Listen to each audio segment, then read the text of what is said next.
Avez-vous remarqué que lorsque les choses arrivent aux gens autour de nous, on ne prend plus le temps nécessaire pour réfléchir, pour peser le pour et le contre, évaluer les arguments, regarder la situation, afin de revenir avec une réaction appropriée, avec des solutions adéquates. Aujourd'hui, de plus en plus, on fait comme si le bon sens ne faisait plus partie de nos existences.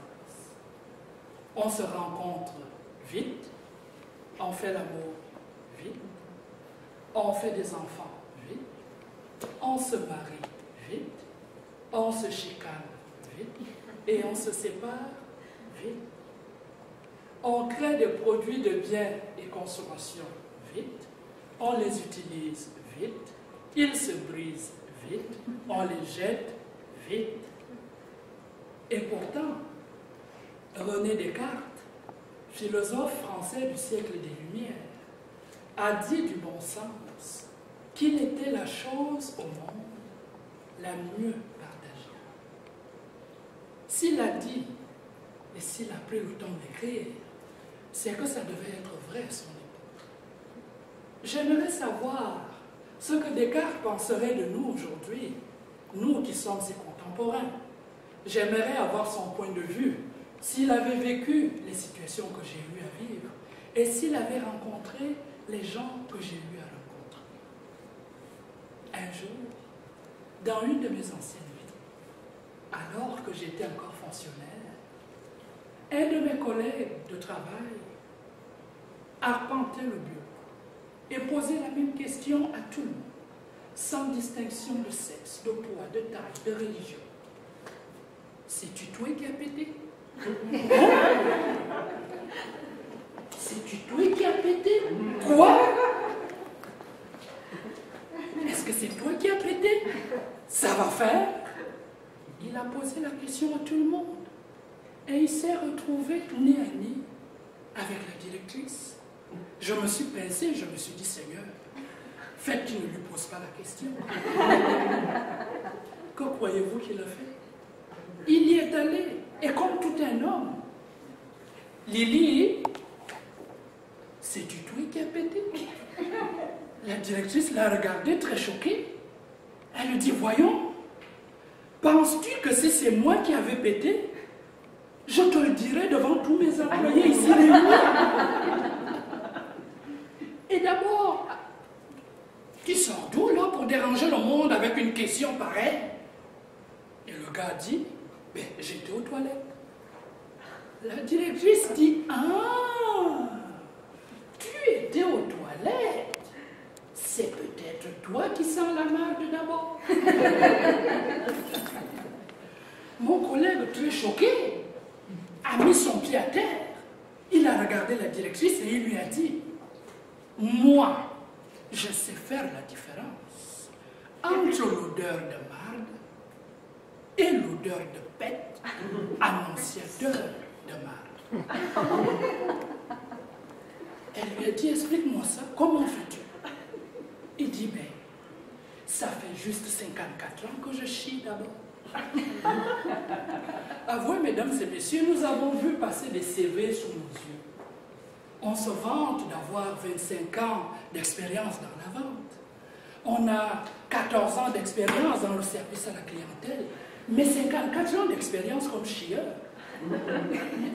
Jamais entendu parler de ça. Et pourtant, nous chions tous depuis le premier jour. Comment ça se fait qu'on se vend si mal à ce point-là, qu'on oublie certaines de nos compétences? La directrice a dit à mon collègue, retourne à ton bureau, sinon je ne réponds pas de mes actes. Je pense que je vais lever un grief contre toi. Et il a dit, ok. La directrice lui a dit, c'est bien. Il était temps que tu comprennes. Il s'est retourné, il dit que je comprenne quoi? La directrice lui a dit que tu comprennes que ce que tu fais n'est pas correct. Il a dit, c'est pas pour ça que je pars. La directrice a dit, pourquoi pars-tu? Il a dit, je pars parce que j'ai trouvé. Elle lui a dit, qu'est-ce que tu as trouvé?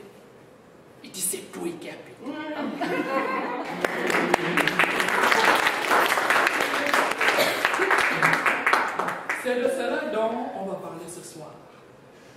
jugement, du bon sens. Mon grand-père avait l'habitude de dire qu'il n'y avait que deux catégories d'individus qui l'intriguaient dans la vie. Ceux qui ont le talent et ceux qui n'ont que l'illusion du talent. Il disait que ceux qui ont le talent tirent la société vers le haut et ceux qui n'en ont que l'illusion sont des individus dangereux.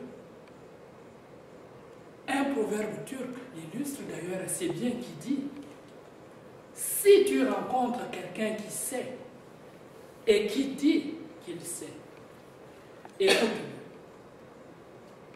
Si tu rencontres quelqu'un qui ne sait pas et qui te dit qu'il ne sait pas, apprends-lui.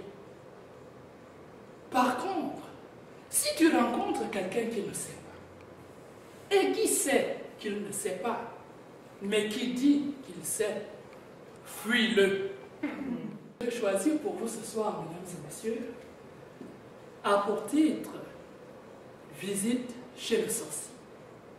Tika va rendre visite au sorcier. Vous allez me dire, mais qui est cette Tika?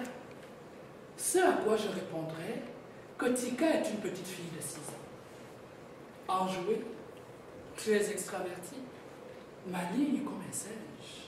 Elle rêve de découvrir le monde. Elle veut surtout comprendre l'univers des adultes, car ces derniers lui paraissent parfois bien étranges. Alors, sans le vouloir, mais surtout sans le savoir, elle va mettre bien du monde dans l'embarras. La petite Tika, lorsqu'elle a quitté son village paternel, s'est retrouvée au village de sa mère. Après tout, son père avait un mois de congé. Il venait de se tailler la barbe du lion et avait passé 3 semaines dans son propre village. Mais pour ne pas attirer le courroux de sa belle-mère, une femme grande, forte et vigoureuse comme moi, au caractère bien trempé, il avait décidé de faire plaisir à son épouse et d'aller passer la dernière petite semaine là. Évidemment, il a pris la même précaution. Il a vu sa belle-mère et il a dit « Ma fille a peur du noir. Il faudrait qu'elle dorme avec une lampe allumée. » Mais la grand-mère maternelle, une vraie germaine, une je sais tout, une je mène et je décide et je n'écoute personne, a décidé, elle, que sa petite fille était gâtée pourrie, qu'elle allait mettre fin à cette plaisanterie. La petite avait 6 ans. Pourquoi n'était-elle pas capable de dormir dans le noir comme les autres? Et elle a décidé de ne pas mettre de lampe là. Elle a dit à sa fille, ta fille va se réveiller la nuit, elle va sortir de sa chambre, mais moi je vais retourner dans sa chambre. Alors ne te mêle pas de ça. Ne sors pas de ta chambre, ni toi ni ton mari, laissez-moi faire. Et c'est ce qui est arrivé. La première nuit, la petite Tika qui dormait avec 2 de ses grandes cousines était un peu rassurée parce que ses cousines parlaient. Elle s'est endormie et les autres se sont assoupis. Mais au milieu de la nuit, elle a été réveillée par le chant du lion. Et avec tout ce qu'elle avait entendu raconté par son grand-père au corps de garde, elle avait peur. Elle est sortie du lit. Elle a couru vers la porte. Elle a commencé à tambouriner sur la porte de la chambre qu'occupaient ses parents.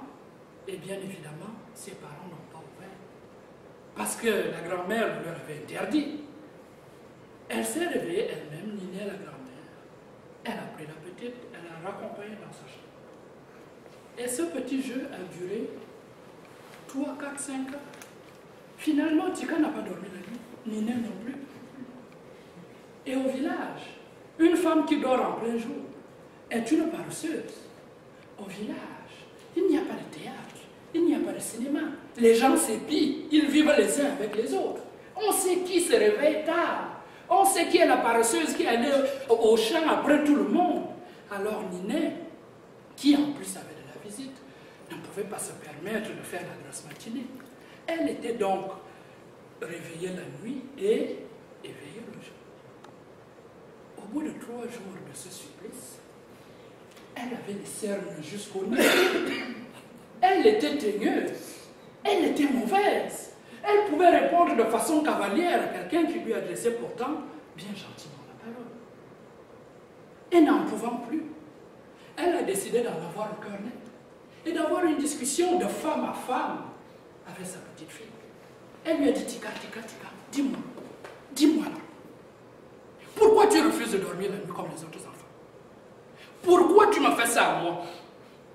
Maintenant, là, je n'arrive plus à dormir. Vu mon grand âge, qu'est-ce qu'il y a? Dis-moi. Elle a tellement traumatisé la petite. La petite a dû trouver une explication. Elle lui a dit, grand-mère, je n'arrive pas à dormir à cause du monstre. Elle a dit, ah, monstre? Qu'est-ce que tu racontes là? Elle dit, oui, il y a un monstre, il y a quelqu'un qui me regarde ou quelque chose qui me regarde avec des yeux rouges. C'est pour ça que je ne dors pas la nuit. La grand-mère, qui était quand même une Africaine, et qui croyait à toutes sortes de choses. Il n'y a aucun Africain qui ne croit pas un tout petit peu à la sorcellerie. Vous n'en trouverez pas. Ils sont tous croyants, ils sont tous animés, on est tout et on n'est rien en même temps. On croit tellement de choses. Elle s'est dit, et si cet enfant avait raison? Parce que son attitude n'est pas normale. Comment un être humain peut se réveiller 10 fois la nuit? Mais tu le regardes. Et là, elle s'est dit, je vais en avoir le cœur. Enfin, ce fut au tour de la petite Tika d'aller à la consultation. Lorsqu'elle est arrivée là, elle s'est placée devant le sorcier. Et le sorcier a posé la même question. Qu'est-ce qui vous amène? C'est la grand-mère qui a répondu. Je suis venue parce que les sorciers de ce village-là me cherchent depuis longtemps. Depuis longtemps que je vis dans ce village, les sorciers me cherchent. Là, ils ont laissé tous les gens qui vivent ici. Ils viennent s'attaquer à ma petite fille qui vient de la ville parce qu'ils savent que c'est l'enfant d'autrui. Si quelque chose vient lui arriver ici, je vous dis que je vais tuer des gens moi-même dans ce village. Le sorcier a dit, calme-toi, calme-toi. Laisse parler la petite. Il faut qu'elle nous dise elle ce qu'elle voit parce qu'à cet âge-là, on est très sensible à la présence des esprits. Qu'est-ce que tu vois? La petite qui avait dit à sa grand-mère que c'est un monstre, c'est quelque chose, c'était pas une forme définie. Mais comme sa grand-mère venait de dire le sorcier, un sorcier est un être humain, la petite a commencé à décrire un être humain qui peut être effrayant. Elle a dit, il y a un homme qui me regarde, il a les yeux rouges, il est noir, très noir. Le sorcier lui a dit, fais attention parce que nous sommes tous noirs dans ce village, il n'y a aucun blanc ici. Il est mince, et puis il est vieux, et puis il marche avec un bâton. Parle bien, tous les vieux marchent avec le bâton ici, tu es comment? Et puis il a les poils qui sortent par ses oreilles. La grand-mère qui avait entendu le détail qu'elle cherchait, adieu,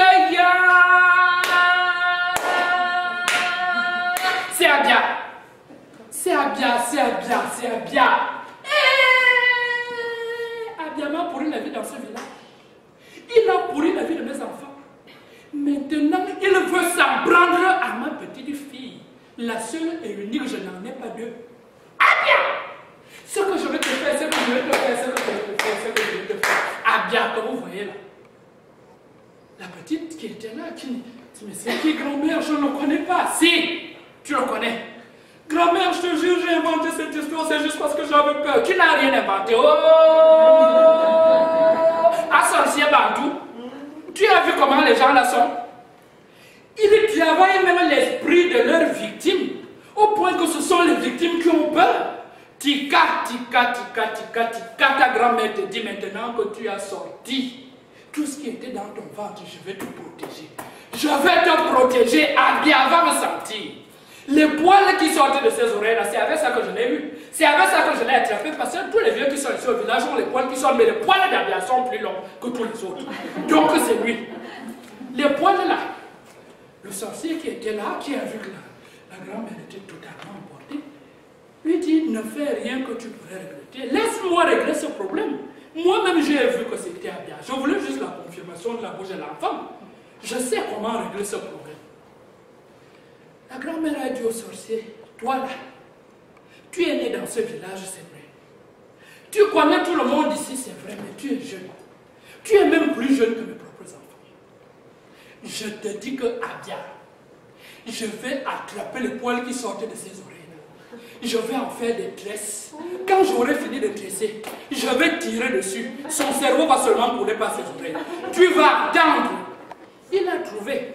Comme on dit, qui cherche trop finit par piétiner quelque chose. Abiyama piétiner, il va voir. Le sorcier lui dit, non, calme-toi. Je sais, je vais te donner mes 2 sbires qui sont ici. Ils vont aller creuser devant chez Abia. Je sais qu'ils vont trouver des indices. S'ils trouvent des indices en allant creuser devant sa porte, alors nous allons la voir. Nous allons l'attraper. La grand-mère a dit Abia. Abia, que tu vois. Abia, Abia, Abia, Abia, Abia, Abia. Je ne suis pas née dans ce village. Mais j'ai grandi ici.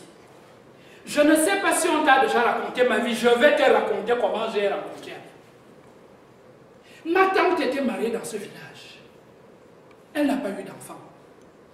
Son mari était polygame. Et toutes les autres femmes avaient des enfants.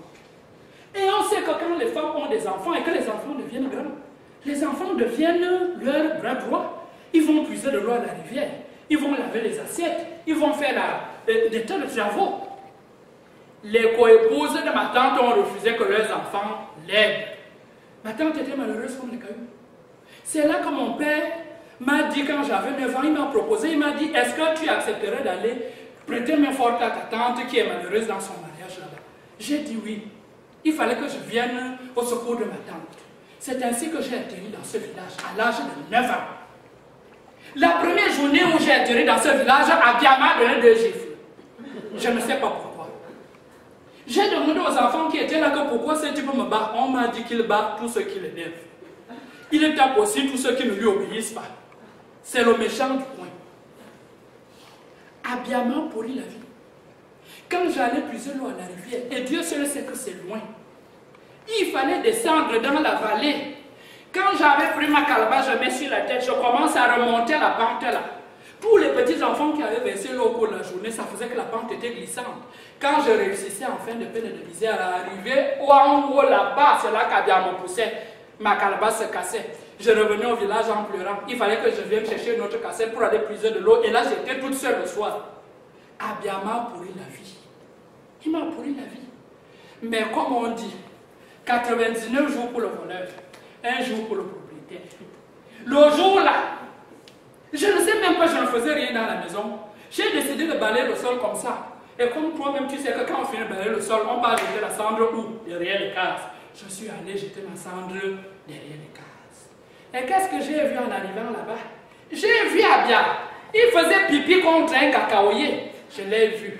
Et c'est là que j'ai découvert son secret. Il était à manger comme un enfant. J'ai alors compris pourquoi le cœur d'Abia était noir. Pourquoi il en voulait à l'humanité tout entière. Pourquoi il était méchant. Je l'ai regardé, il m'a regardé. Je n'ai pas eu besoin de dire quoi que ce soit. Non, je n'ai pas eu besoin de parler. Il savait que je savais que je savais. Et depuis là, il s'est tenu loin de moi. Parce qu'il avait peur que je dise quelque chose. Et il a bien cru que j'allais finir un enfant. Je n'étais pas un enfant. J'ai grandi. J'ai grandi, tout le monde, tous les enfants finissent par devenir des adultes un jour. Je n'étais pas encore tout à fait adulte. Mais quand j'ai eu 16 ans, la danse des nubiles a été organisée ici au village. Parce que c'est chaque année de village en village. Toutes les mêmes petites filles qui ont 14, 15, 16 ans, on organise la danse pour elles. Et c'est pour les marier plus tard. Les jeunes filles arrivent dans la cour, dans leurs plus beaux atours. Et elles commencent à danser là. Elles dansent comme ça. Et là, les garçons qui aiment les filles doivent venir se placer, chaque garçon devant la fille qu'il a choisie. Et ensuite, il essaie de lui dire des mots gentils. C'est d'abord les filles qui tournent en farandole. Ça permet aux garçons de se placer derrière elles sans que les filles ne les voient. Et ensuite, on donne l'ordre aux filles de se retourner. Quand je me suis retourné, qui ai-je vu derrière moi? Ce malin dégrossi d'Abia. J'ai dit, hey, mon jour est arrivé. Je l'étais alors là, je lui ai dit, parle alors, Abia. Mon voici, tout voici, parle. Il me dit, ma douce gazelle du Sahel, accorderais-tu cette danse à ton rhinocéros?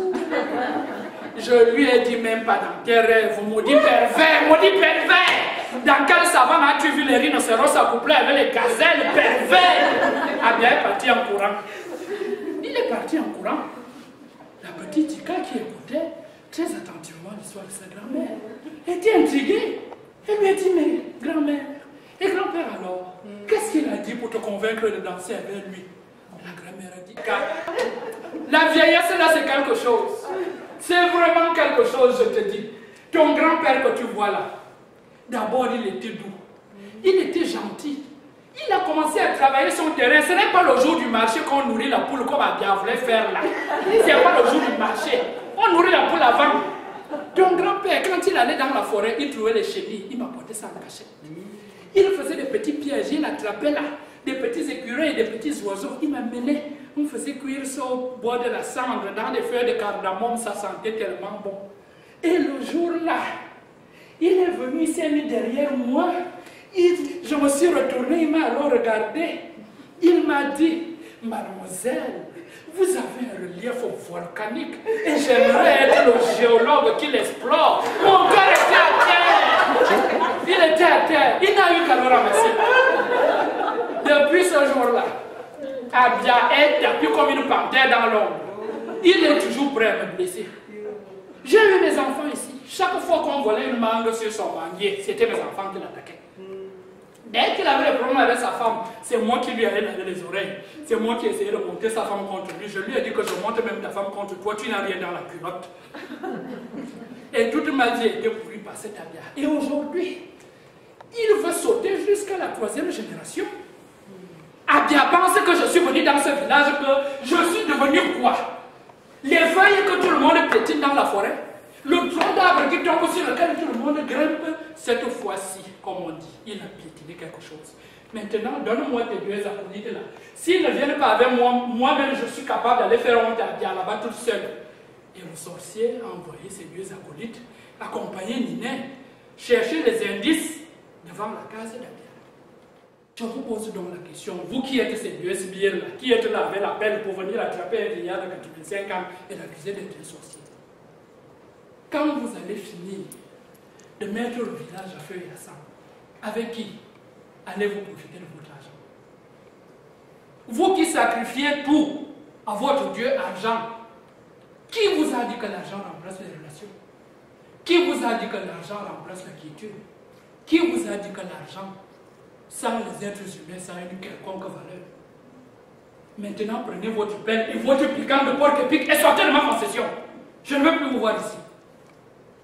Quant à toi, Tika, je te remercie d'avoir dit la vérité.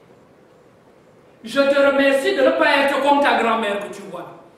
Parce que ta grand-mère ne connaît pas les demi-mesures. Avec elle, c'est tout blanc ou tout noir. Elle ne connaît pas le gris. Elle ne sait pas nuancer. De temps en temps, avant de réagir, attache ton cœur là et réfléchis.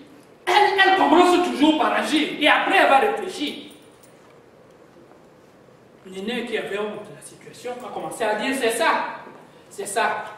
Chaque fois que j'ai eu un problème avec ton cousin dans ce village, tu as défendu ton cousin. Et je n'ai jamais compris pour quelle raison. Mais laisse-moi te dire une chose. S'il arrive quelque chose à ma petite fille, je vais te tenir personnellement pour responsable. J'ai bien dit personnellement. C'est ainsi que prit fin l'aventure de la petite Tika, qui avait peur du noir et qui s'est retrouvée en visite chez le grand sorcier Bantou. Je vous remercie de m'avoir prêté l'oreille.